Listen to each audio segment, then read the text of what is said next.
English shorthand dictation at 100 words per minute. Ready? Start.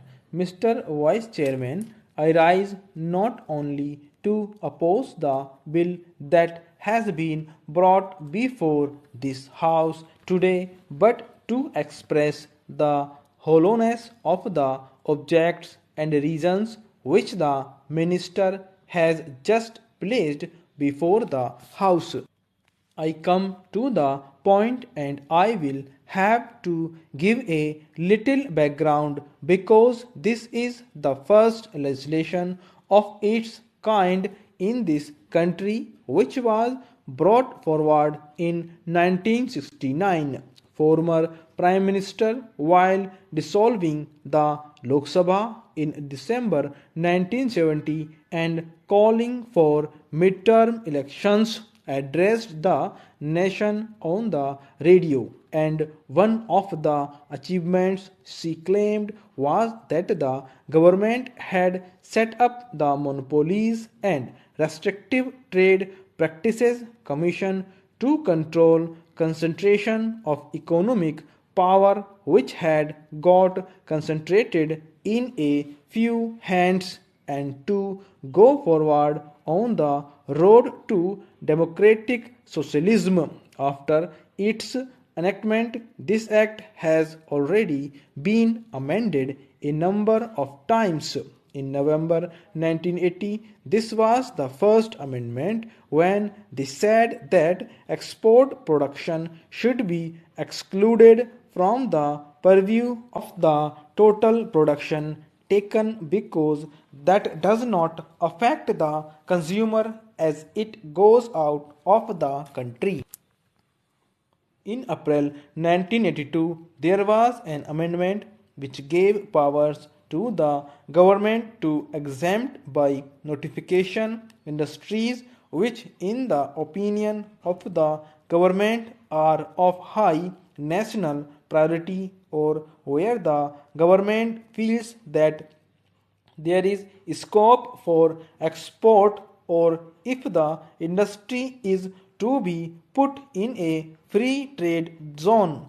That was in April 1982. That amendment by itself had signaled the dilution of the MRTP Act.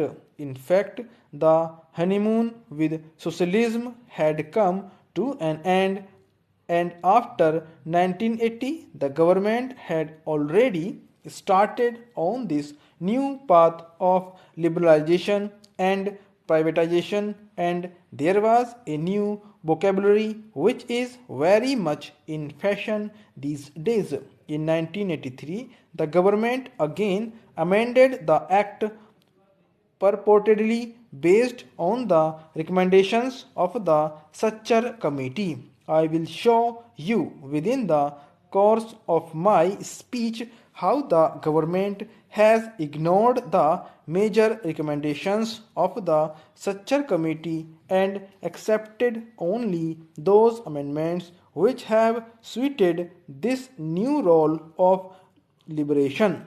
At the outset, let me tell you that this bill before the House is the last nail in the coffin of the MRTP Act 1969.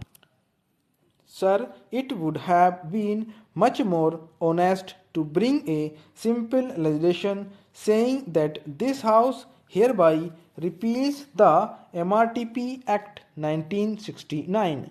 That would have been a much more honest way of doing what we are today being asked to do. The minimum I expect from the minister is that an economic legislation or such far reaching consequences should be referred to a select committee in this house and in the Lok Sabha also. From the time of Pandit Jawaharlal Nehru, there has been a very healthy practice that every complicated piece of legislation is referred to a select committee. In recent times, the government has given a total go by to the system. Last year, both the Houses of Parliament passed the direct taxes bill without even understanding the clauses, and the government and parliament were embarrassed later because that cannot be implemented and it has to be amended again. Therefore, my humble submission to the Honorable Minister through you, sir, is to refer even at this stage the bill to a select committee in which there can be experts.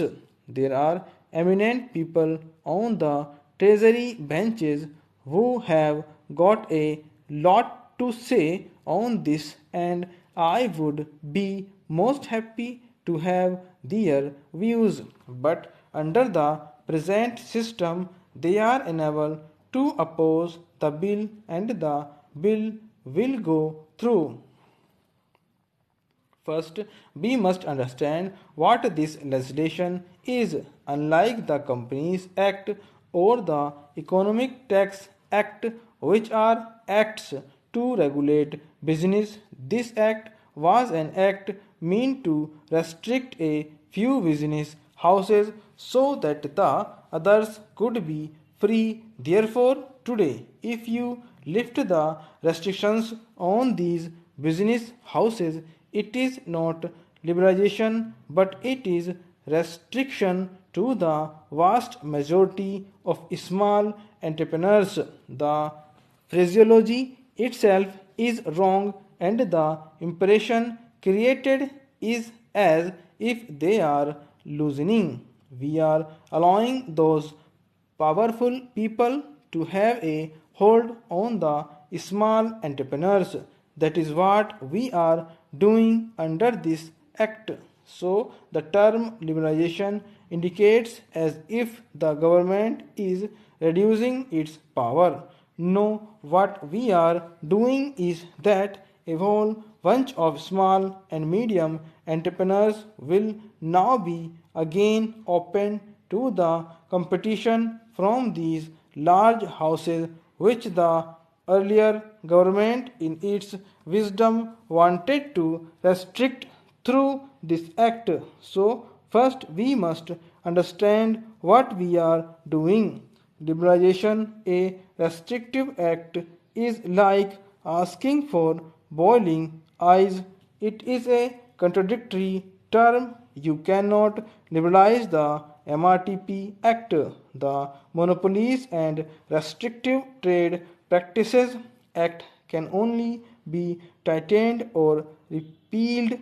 Liberalizing that act means negative it.